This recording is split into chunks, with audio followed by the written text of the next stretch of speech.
وعلیکم السلام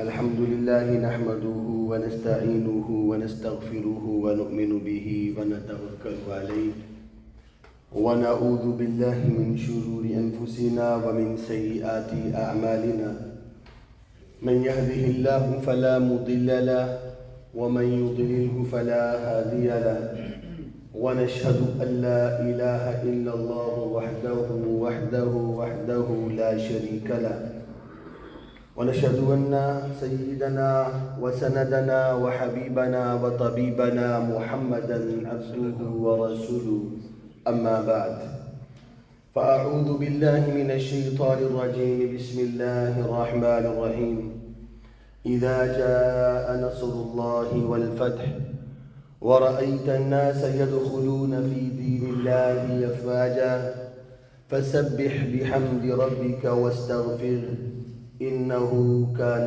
توابا صدق الله مولانا العظيم وصدق رسوله النبي الكريم ونحن على ذلك لمن الشاهدين والشاكرين والحمد لله رب العالمين اللهم صل على محمد وعلى آل محمد كما صليت على إبراهيم وعلى آل إبراهيم إنك حميد مجيد اللهم بارك على محمد وعلى آل محمد كما باركت على إبراهيم وعلى آل إبراهيم إنك حميد مجيد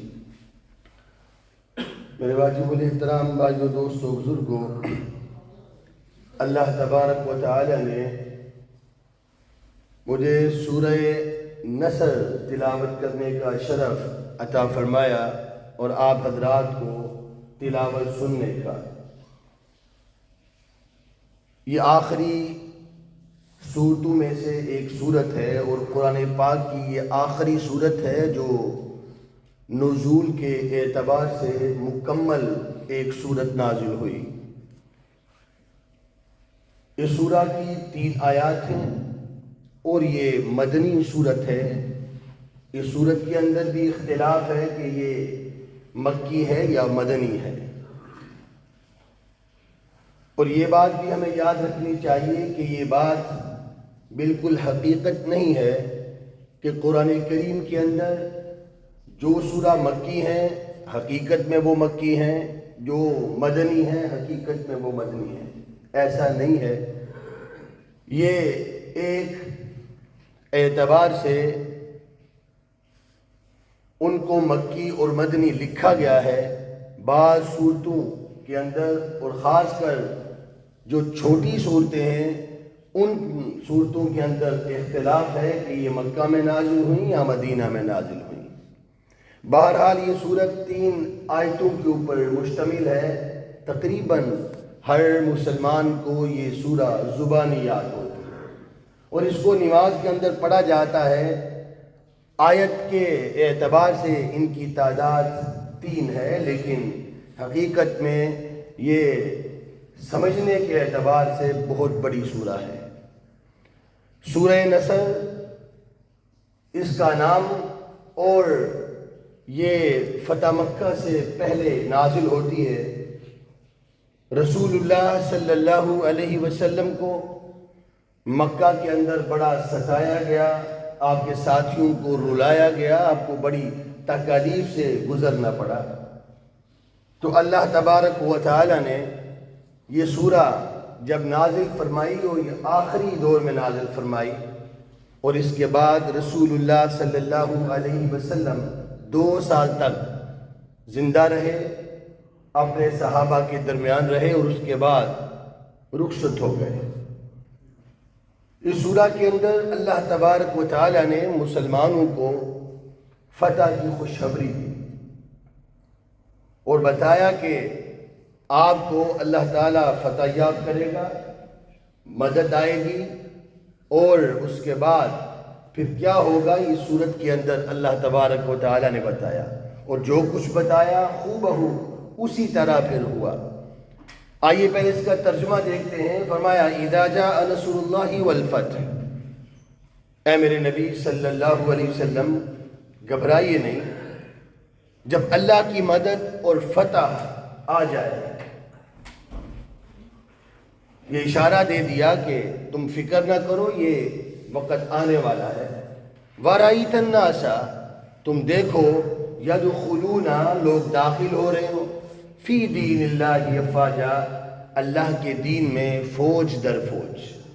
کہ وقت آئے گا، بڑی جلدی آئے گا کہ لوگ فوج در فوج دین کے اندر داخل ہوں گے. فَسَبِّحْ بِحَمْدِ رَبِّكَ وَاسْتَغْفِرْ. تو تمہارا کام کیا ہے، مسلمانوں کا کام کیا ہے، میرے بندوں کا کام کیا ہے کہ اس وقت کیا کریں؟ فَسَبِّحْ بِحَمْدِ رَبِّكَ وَاسْتَغْفِرْ، تو اپنے رب کی حمد و ثنا کرنا، استغفار کرنا. اِنَّهُ كَانَ تَوَّابًا، اور بے شک اللہ تعالیٰ توبہ قبول کرنے والا ہے. یہ اس کے معنی ہے. اب اس صورت کے اندر ہمارے لیے سبق کیا ہے، ہمیں وہ جاننا ہے. فتح مکہ کے لیے، خوشخبری کے لیے یہ صورت نازل ہوئی، لیکن اس کے اندر ہمیں کیا سبق دیا گیا جو یہ صورت ہم ہر روز تلاوت کرتے ہیں؟ کہ ہمیں پتہ ہونا چاہیے کہ قرآن کریم کی یہ سورہ جو 3 آیات پہ مشتمل ہے اور ہمیں بچپن سے یاد ہے، آخر یہ سورت کے اندر ہمیں کیا سبق دیا جا رہا ہے. کہ اللہ تبارک و تعالیٰ فرما رہے ہیں کہ جب بھی تمہیں فتح نصیب ہو، اللہ تعالیٰ ایسے بھی فرما سکتے تھے کہ اذا جاء نصر اللہ والفتح فرمایا، لیکن اللہ تعالیٰ یہ بھی کہہ سکتے تھے کہ تمہیں فتح نصیب ہو، خالی اتنا. لیکن یہاں پر اللہ تبارک و تعالیٰ نے بات کو بڑھا کے بیان فرمایا کہ جب تمہیں تمہاری مدد آ جائے اللہ تعالیٰ کی، وہ کسی صورت میں بھی آ سکتی ہے. ایک آدمی پریشان ہے، کاروبار کی صورت میں کاروبار مل جائے. ایک آدمی بے اولاد ہے، اس کو اولاد مل جائے. ایک آدمی کسی اور وجہ سے پریشان ہے، اس کی وہ پریشانی ختم ہو جائے. تو فرمایا کہ جب تمہارے اوپر یہ وقت آ جائے تو تم نے اپنے بازوئے قوت کے اوپر اعتماد نہیں کرنا. تم نے یہ نہیں کہنا کہ یہ کام میری طاقت کی وجہ سے ہوا ہے، میں نے کوشش کی ہے تو یہ کام ہوا ہے. فرمایا کہ جب بھی کوئی کام، کوئی خوشی، کوئی فتح تمہیں نصیب ہو جائے تو کیا کہنا ہے کہ یہ کام اللہ نے کیا ہے. اور یہ حقیقت بھی ہے، صرف الفاظ نہیں ہے. اللہ مسبب الاسباب ہے، اسباب کا پیدا کرنے والا بھی اللہ ہے. اگر اللہ تعالیٰ اسباب پیدا نہ کرتا تو کام کیسے ہوتا؟ اللہ نے اسباب پیدا کیے تو کام ہوا. گویا پھر بھی اگر اسباب بھی ہم حاصل کر لیں تب بھی کام اللہ ہی کرتا ہے. اس صورت کے اندر یہ یقین دلایا جا رہا ہے کہ تمہارا ہر عمل جب بھی تمہیں خوشی ملے تو اس کا کریڈٹ جو ہے وہ کسی اور کو نہیں دینا، یہ اللہ کو جاتا ہے.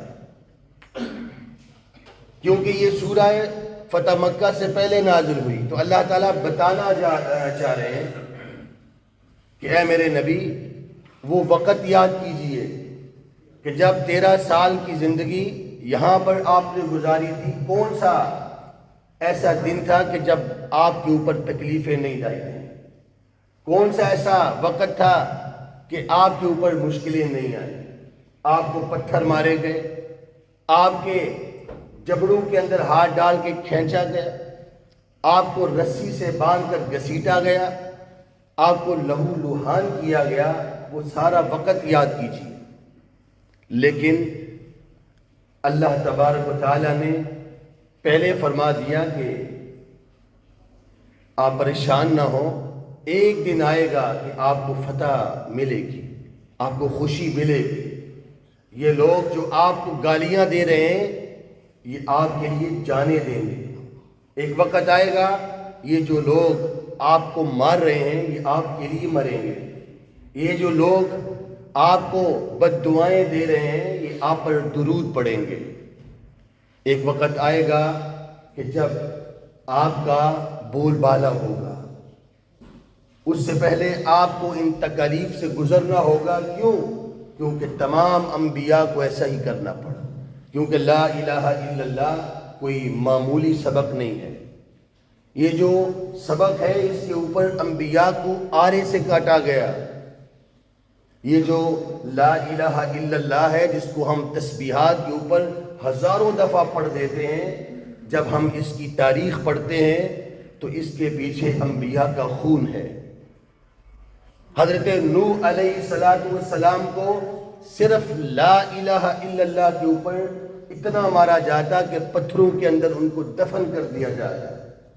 حضرت جبرائیل تشریف لاتے، پتھروں کو ہٹاتے، اللہ کے نبی پتھروں سے باہر نکلتے، پھر دیوانوں کی طرح اسی طرح اللہ کی دعوت دیتے ہوئے شروع ہو جاتے۔ 950 سال کا عرصہ حضرت نوح نے یہی الفاظ، جس کو آج ہم معمولی سمجھ بیٹھے ہیں، اسی الفاظوں کی وجہ سے 950 سال اللہ تعالیٰ کے توحید کی دعوت۔ حضرت شیس آتے ہیں، حضرت یعقوب، حضرت یونس، یہی وہ دعوت ہے جو تمام انبیاء کو دینی پڑی، اور اسی کی پاداش میں انبیاء کو قتل بھی کیا گیا، انبیاء کو گھروں سے بے گھر کیا گیا، انبیاء کو طرح طرح کی تکالیف سے گزرنا پڑا، آروں کے آگے لیٹنا پڑا، چیر دیا گیا۔ گویا انبیاء کو بڑی بڑی تکلیفوں کا سامنا کرنا پڑا۔ کیوں؟ لا الہ الا اللہ کی پاداش میں۔ تو اللہ تبارک و تعالی اپنے نبی کو وہ منظر یاد کروا رہے ہیں کہ آپ فکر نہ کریں۔ ہر نبی کو فتح ملی، ہر نبی کو فتح ملی، اور قیامت کے دن تو مزید ملے گی، لیکن دنیا کے اندر ہر نبی کو اس کا اجر دیا گیا۔ آپ کو بھی ملے گا، آپ نے پریشان نہیں ہونا، کیونکہ آپ نے جو تکلیفیں برداشت کی وہ تکلیفیں کسی نبی نے برداشت نہیں کی۔ انہوں نے غیروں کی تکلیفیں برداشت کی تھیں، آپ نے اپنوں کی تکلیفیں برداشت کی۔ ان کو غیروں نے مارا تھا، آپ کو اپنے گھر والوں نے مارا تھا۔ انہوں نے ان نبیوں کے دشمن جو تھے وہ غیر تھے، آپ کے دشمن اپنے گھر والے تھے۔ اے نبی صلی اللہ علیہ وسلم، آپ کو بڑی عظیم خوشخبری دی جاتی ہے کہ وقت آنے والا ہے کہ آپ فاتح بن کر مدینہ سے مکہ داخل ہوں گے۔ یہ جو لوگ ہیں، جو سردار آپ کے دشمن، آپ کے سامنے ان کا سر میں نیچا کر دوں گا۔ آپ بلند ہیں اور بلند رہیں گے۔ وہ وقت آتا ہے، رسول اللہ صلی اللہ علیہ وسلم بڑی تکلیفیں اور مشقتوں کے بعد مدینہ سے بغیر کسی لڑائی، بغیر کسی جنگ کے فاتح بن کر مدینہ سے مکہ آتی، اور بڑے بڑے سردار یہ سمجھ رہے ہوتے ہیں آج ہماری خیر نہیں۔ اور یہ بات بھی ہمیں یاد رکھنی چاہیے کہ اللہ کی طرف سے اجازت تھی، اللہ کی طرف سے اجازت تھی۔ اے نبی صلی اللہ علیہ وسلم، آپ کو اجازت ہے، آج ان کے آپ ٹکڑے بھی کر سکتے ہیں، آج آپ ان کو قتل بھی کر سکتے ہیں، جس کے اوپر آپ کو اجر و ثواب دیا جائے گا۔ جنہوں نے آپ کو تنگ کیا، آپ پر ظلم ڈھائے، اجازت ہے آپ آج ان کے پورے پورے کاٹ دیں۔ لیکن یہ حکم نہیں تھا، یہ اجازت تھی۔ رسول اللہ صلی اللہ علیہ وسلم، حضرت عباس فرماتے ہیں رضی اللہ تعالیٰ، جب رسول اللہ صلی اللہ علیہ وسلم فاتح بن کے آ رہے ہیں تو آنے کا انداز کیا ہے کہ آپ اونٹ پہ سوار ہیں اور آپ کی تھوڑی مبارک اپنے سینے سے لگی ہوئی ہے اور رو رہے ہیں، اور روتے روتے کیا کہہ رہے ہیں کہ انا فتحنا لک فتحا مبینا۔ وہ وقت یاد کر رہے ہیں کہ اللہ نے کہا تھا کہ نبی میں آپ کو فاتح بناؤں گا، آج اللہ نے مجھے فاتح بنا دیا۔ بڑے بڑے سردار ڈر رہے ہیں کہ آج ہمیں قتل کر دیا جائے گا، لیکن ان کو پتہ نہیں تھا کہ جو ہستی آ رہی ہے وہ رحمت للعالمین ہے۔ جو ہی رسول اللہ صلی اللہ علیہ وسلم تشریف لائے تو آپ نے سب سے پہلے اعلان فرمایا، لوگوں آج جو حرم کے اندر داخل ہو جائے گا اس کو امان دی جائے گی۔ جو اپنے گھروں میں داخل ہو گیا، آج محمد صلی اللہ علیہ وسلم اس کو امان دیں گے۔ آج جو حضرت سفیان رضی اللہ تعالیٰ عنہ، آج وہ سفیان کے گھر میں، ابو سفیان کے گھر میں داخل ہو گیا، اس کو امان مل گئی۔ ابو سفیان رسول اللہ صلی اللہ علیہ وسلم کے سسرال تھے، آپ کا سسرال گھر تھا۔ فرمایا یہاں پر حضرت ابو سفیان کا مقام اور مرتبہ بھی بیان کیا جا رہا ہے کہ جو ان کے گھر میں داخل ہو گیا، آج اس کو بھی امان ہے۔ آج کسی کو کچھ نہیں کہا جائے گا۔ آج میں محمد صلی اللہ علیہ وسلم سب کو معاف کرتا ہوں، سب کو عام معافی کا اعلان ہے۔ کیوں؟ کیونکہ آج اللہ تعالیٰ نے مسلمانوں کو بہت بڑی فتح عطا فرمائی۔ اب یہاں پر اس صورت کا مقصد بیان کیا جا رہا ہے۔ جب فتح یاب ہو گئے، رسول اللہ صلی اللہ علیہ وسلم نے یہ نہیں فرمایا اس کے لیے ہمیں بڑی بڑی قربانیاں دینی پڑیں، اپنی زبان سے یہ نہیں کہا یہ ہم نے کیا ہے، ہم نے بڑی قربانیاں دی ہیں، میرے صحابہ بڑے شہید ہوئے ہیں، ان کو بڑی تکلیفیں جھیلنی پڑی، یہ حقیقت تھی، بیان کر دیتے تو کوئی فرق نہیں پڑنا تھا۔ لیکن اللہ کے نبی نے ایسے نہیں فرمایا۔ جیسے آج ہم لوگ کوئی خوشی مل جائے، اس خوشی کو اپنے اوپر اپنا نام دیتے ہیں کہ یہ کام تو میری وجہ سے ہوا ہے، اگر میں ایسا نہ کرتا تو ایسا نہ ہونا تھا، اگر میں ایسا نہ کرتا تو پھر ایسا نہیں ہونا تھا، یہ کامیابی میری وجہ سے آئی ہے۔ لیکن جب دکھ اور تکلیف آ جاتی ہے، ہم بھاگتے ہوئے جاتے ہیں کہ یہ تکلیف ہمیں اللہ نے دی ہے۔ یہاں پر عقیدہ بیان کیا جا رہا ہے۔ تو اللہ کے نبی نے حضرت بلال رضی اللہ تعالیٰ عنہ کو مکہ کے خانہ کعبہ کے چھت پہ جانے کا حکم دیا کہ جاؤ، کہ وہ عثمان بن طلحہ جو کہا کرتے تھے کہ جب رسول اللہ صلی اللہ علیہ وسلم مکہ میں تشریف لائے، وہاں پر ایک جمعرات اور پیر کا دن جو ہے وہ مقرر کیا گیا تھا کہ مکہ کے اندر ہر کوئی داخل ہو سکتا ہے۔ تو رسول اللہ صلی اللہ علیہ وسلم پیر کے دن اور جمعرات کے دن ایک دن تشریف لائے کہ میں اندر جا کے کوئی عبادت کروں گا، بڑی معتبر جگہ ہے۔ تو جب جانے لگے تو عثمان بن طلحہ جس کے پاس خانہ کعبہ کی چابیاں تھیں، جب اس نے دیکھا تو رسول اللہ صلی اللہ علیہ وسلم نے جو ہی دروازے کو ہاتھ لگایا اس نے دروازہ بند کر دیا۔ تو رسول اللہ صلی اللہ علیہ وسلم نے ایک آنکھ عثمان بن طلحہ کی طرف دیکھی اور مسکراتے ہوئے کہا کہ عثمان کیسا لگے گا جب یہ چابیاں محمد کے ہاتھ میں ہوں گی صلی اللہ علیہ وسلم۔ وہ وقت بھی آیا کہ عثمان بن طلحہ نے دیکھا کہ چابیاں رسول اللہ صلی اللہ علیہ وسلم کے ہاتھ میں، اور جس کو غلام کہہ رہے ہیں وہ غلام اونچائی پہ چڑھ کے اذان دے رہا ہے، در حقیقت غلام وہ تھے، آزاد تو بلال تھا۔ بہرحال یہ فتح نصیب ہوئی تو یہاں پر مسلمانوں کو اس سے بڑی فتح کہاں ملنی تھی، سب سے بڑی فتح یہ تھی۔ تو یہاں پر اللہ تبارک و تعالیٰ نے فرمایا جب تمہیں کامیابی مل جائے، جب فتح نصیب ہو جائے تو پھر کیا کرنا ہے؟ فَسَبِّحْ بِحَمْدِ رَبِّكَ وَاسْتَغْفِرْ، اللہ کے سامنے جھک جانا ہے، اللہ کی تسبیح بیان کرنی ہے کہ اللہ تم نے دیا۔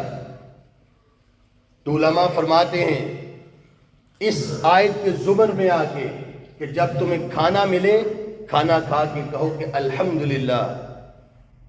جب کوئی کام تمہارا ہو جائے، جو کام نہیں ہو رہا ہو جائے تو کہو الحمدللہ۔ سو کر اٹھو تو اللہ نے نیند پوری کر دی، الحمدللہ۔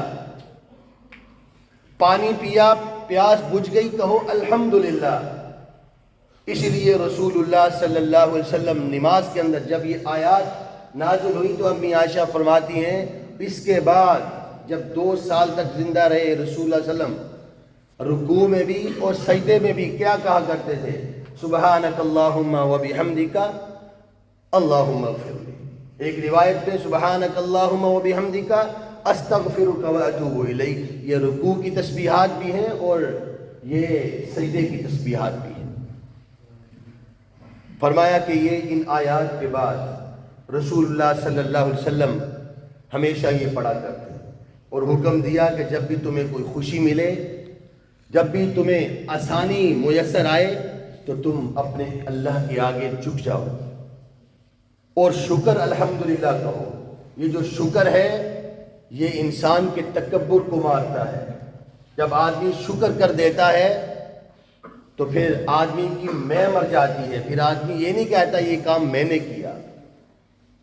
کیونکہ جب شیطان کو اللہ تعالیٰ نے جنت سے نکالا تھا، ابلیس کو، تو اس نے کیا کہا تھا کہ اللہ میں تیرے بندوں کو دائیں سے بھی گمراہ کروں گا، عن الیمین، بائیں سے بھی، پھر میں ان کو آگے سے بھی گمراہ کروں گا، میں ان کو پیچھے سے بھی گمراہ کروں گا، میں ان کو شکر تک پہنچنے ہی نہیں دوں گا کہ یہ شکر کرے. تو یہ جو شکر ہے اس آیت مبارکہ کے اندر ہے. فرمایا جب بھی تمہیں کوئی کامیابی ملے، تمہاری کوئی خواہش پوری ہو، تمہیں خوشی ملے، چاہے چھوٹی چاہے بڑی، مت کہا کرو کہ یہ میری وجہ سے، میرے ماں باپ کی وجہ سے، میرے دوستوں کی وجہ سے، میرے فلاں یاروں کی وجہ سے، فلاں مالک کی وجہ سے. نہیں، اللہ کی وجہ سے. اللہ ہی نے یہ سب کچھ کیا، کیونکہ اس آیت میں یہ بتایا گیا کہ تمہیں ہر خوشی دینے والا کون ہے؟ اللہ ہے. فسبح بحمد ربک واستغفر انہ کان توابا. اور استغفار پڑھو، توبہ کرو. اللہ تبارک و تعالیٰ توبہ کو بڑا پسند کرنے والا ہے. جو آدمی گر گیا اللہ کے سامنے، حقیقت میں وہ گرا نہیں، اونچا ہو گیا. جو اللہ کے سامنے گر جاتا ہے تو پھر اللہ تعالیٰ اس کو دنیا والوں کے سامنے نہیں گراتے. لیکن جو اللہ کے سامنے اکڑ جاتا ہے پھر اللہ تعالیٰ دنیا والوں کے سامنے اس کو ذلیل و رسوا کر کے رکھ دیتے. اس آیت میں یہ آیات، 3 آیات کے اوپر مشتمل یہ سورت ہمیں بہت بڑا سبق دیتی ہے کہ اذا جاء نصر اللہ والفتح، جب بھی آئے اللہ تعالیٰ کی مدد تمہارے پاس. وَرَأَيْتَ النَّاسَ، تم دیکھو گے لوگ یدخلون، داخل ہوں گے، فی دین اللہ افواجا، فوج در فوج اللہ کے دین میں. ایسا ہی ہوا، بڑے بڑے سردار، بڑے بڑے لوگ فوج در فوج دین میں داخل ہوتے گئے اور دین مبین پھیل گیا. اور اس آیت میں ایک اور اشارہ جو حضرت عباس کو سمجھ آیا اور کسی صحابی کو سمجھ نہ آیا. سب خوش تھے کہ آج خوشی مل گئی، لیکن حضرت عباس جو آپ کے چچا تھے وہ رونے لگے. پوچھا گیا عباس آج خوشی کا موقع ہے، رو کیوں رہے ہو؟ کہا کہ جہاں پر فتح ہے وہاں پر ایک اشارہ دیا جا رہا ہے کہ ہم سے نبی رخصت ہونے والے ہیں. رسول اللہ صلی اللہ علیہ وسلم نے فرمایا ہاں عباس آپ نے صحیح پہچانا، مجھے اشارہ دیا گیا ہے کہ اب اللہ کی ملاقات ہے. کیونکہ کام جس مقصد کے لیے مجھے بھیجا گیا، الیوم اکملت لکم دینکم واتممت علیکم نعمتی ورضیت لکم الاسلام دینا، وہ کام مجھ سے لے لیا گیا. اب پوری دنیا کے اندر اسلام آ گیا، تم تک اسلام پہنچ گیا. اب تمہارا کام ہے کہ یہ اسلام لے کر پوری دنیا میں پھیل جاؤ. میرا کام مکمل ہو گیا، اب مجھے بلاوا آنے والا ہے. تو 2 سال کے بعد رسول اللہ صلی اللہ علیہ وسلم رخصت ہو گئے. دعا ہے اللہ تبارک و تعالی ہمیں قرآن کریم پڑھنے کی اور اس کو خاص طور پر سمجھنے کی اللہ تبارک و تعالی توفیق عطا فرمائے. اقول قولی ھذا استغفر اللہ لی ولسائر المسلمین.